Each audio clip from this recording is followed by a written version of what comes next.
We have so many stories in our lives, but our stories are not always heard. On the Hear My True Story podcast, we tell our own true stories. Before the white car parked, our head teacher had scattered. Looking at him, I could only see his tie that was flying backwards, waving at us, and he disappeared in thin air. I want to share my life story. I want to share my voice with the people because I know that just a small joke I can tell through this podcast, it will make someone smile. When you ask me what I fear most in life, I would definitely respond to you and say it's fear itself. We are fighting for togetherness. We are fighting for equal rights. We are fighting to end injustice. You don't have to be a storyteller or writer because, guess what?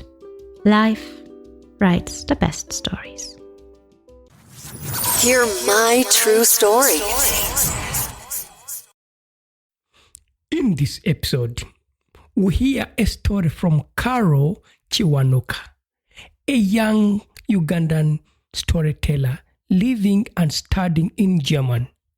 She tells a story, a personal experience of traveling on a plane for the first time. I hope you enjoy it.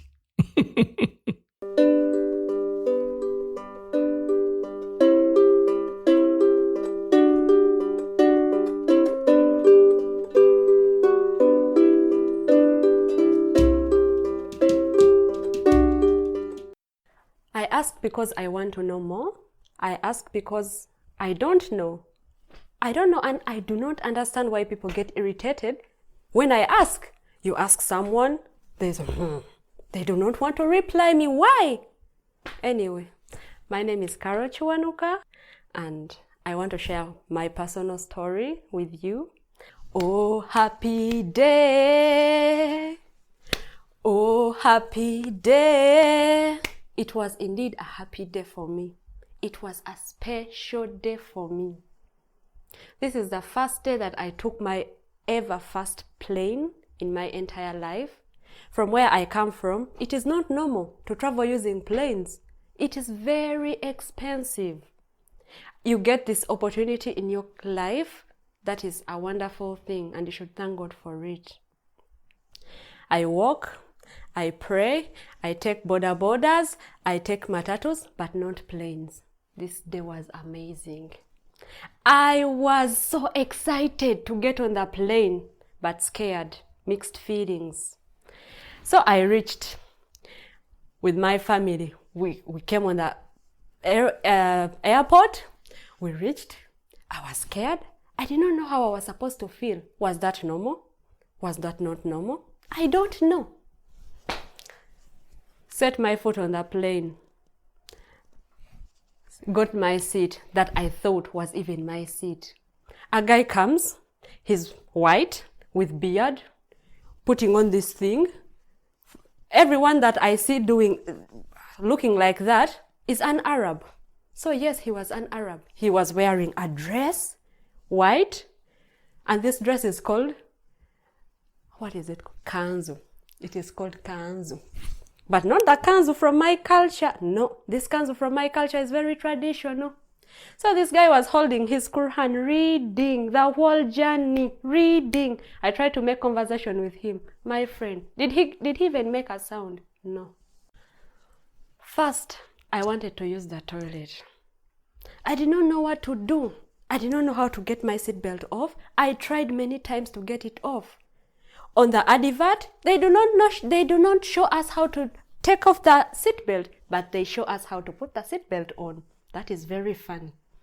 So I figured, I failed. I looked at my Muslim friend. I asked him, excuse me, could you please help me? I want to go to use the toilet. The guy pretended as if he was not hearing me. I was there, I was stranded, I did not know what to do.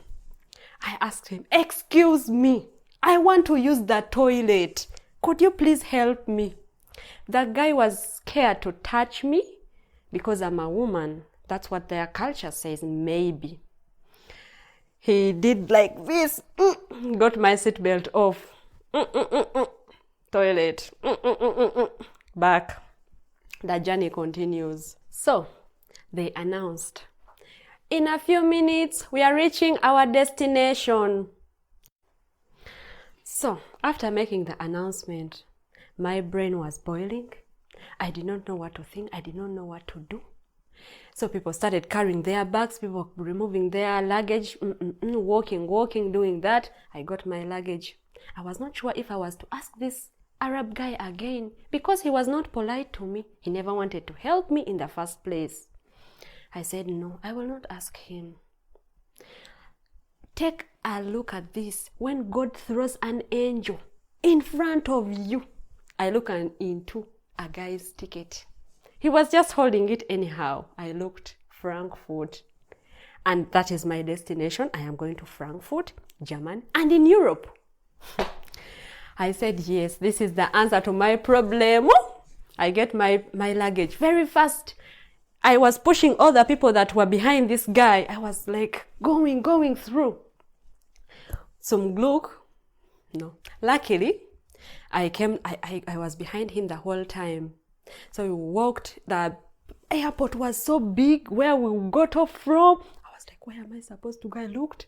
There was nothing. We were supposed to go somewhere. So I said, yeah, let me just follow. I was just following behind the guy, going.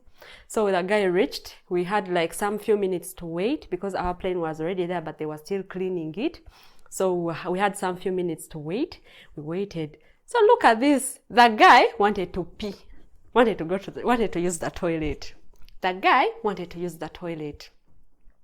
I did not know because I'm not talking to him. So for me, I just followed him. I thought we are going to our destination together. So the guy enters. I did not even look at the signpost. I did not look at anything. Just enter with my bags. He looked behind. Say, excuse me? Where are you going? I was like, He said, oh, the ladies' bathrooms are there. I'm like, okay. But in my mind, I said, if I go to the bathroom, I'm going to lose him. My only chance, my only opportunity, my only moment to Frankfurt. If I lose this guy, I will remain in Cairo. What do I have to do in Cairo? I don't know anyone in Cairo. I have no contract in Cairo. I said no. I sat, there was a bench in front of the toilet. I sat and waited for him there. So when the guy went, he took some time in the bathroom that I cannot imagine. I waited. And in my mind I said, hey, you guy, our flight is going to leave us. What are you doing? So he came out and I was there thinking to myself, I think it is rude just to follow someone. I think it is not good. Maybe I should just get out of my comfortable zone. I should just jump out of my prideness and ask the guy because he has the same destination like me. The guy came out. I walked. Excuse me, sir. He's like, yes. Where are you going? And he was like, I'm going to Frankfurt. Right now, I cannot believe that this guy replied me that he's going to Frankfurt because from what I know and what I've experienced, it is not German-like to say where your destination is to a stranger or to tell someone about you to a stranger. So this guy, he told me that, yeah, he's going to Frankfurt. And I was like, what a good luck. I am also going to Frankfurt. I pretended that I did not know. So the guy told me, yeah, but I told him, but I do not know where my next plane is. He's like, don't worry, I can help you. I was like, oh, thank you. So we started talking. He told me the reason why he was in Uganda. He told me why he's going back to Germany. And he asked me how I made it to come to Germany. So we walked, went to that plane, reached, but unfortunately our seats were far away from each other. So when we reached, I was sitting there, and when our flight landed in Frankfurt, the guy was looking for me. He was looking for me. Hey, come. I'm like, okay. We reached, he helped me. I did not know that when you reach on the airport, Frankfurt, you have big luggage, you have to pay money to get this roller. I was there looking for my luggage. I was on the somewhere that even my luggage was known. He was like, hey, your luggage is somewhere here. I'm like, oh, thank you. He got my luggage with my big bag and he was like, are you bringing sugar to German? I'm like, no, this is not sugar. Everyone was looking at me like this. Hey, this girl is bringing sugar. The word is big, sugar. So the guy was like, I'm like, no, it's not sugar. Please, it's not sugar. And he's like, okay, they are just clothes. I'm like, okay. So I think people thought that I'm broke. I did not have money to buy a bag, but I had a bag. Yeah. So then when he helped me get my everything. Yeah. So the reason why I'm sharing this story is because it is okay to ask. And it is really a good thing because you get more information. You avoid making mistakes. That is why I love asking. It is part of me. When I don't know and I know someone knows, then why not ask? Let us use this to make life easy for us as Ausländers here. We are foreigners and life is not easy. That is, to be honest, it is not easy when you do not know. Everything is new. Trains, life, food, weather. Ask. Thank you. Thank you for listening to our podcast, Music by Edwin Matovo, hosted and produced by Otako. Subscribe to our podcast for more stories and visit us on our website, hearmytruestory.com, for more stories. All the links are listed in the show notes of this podcast.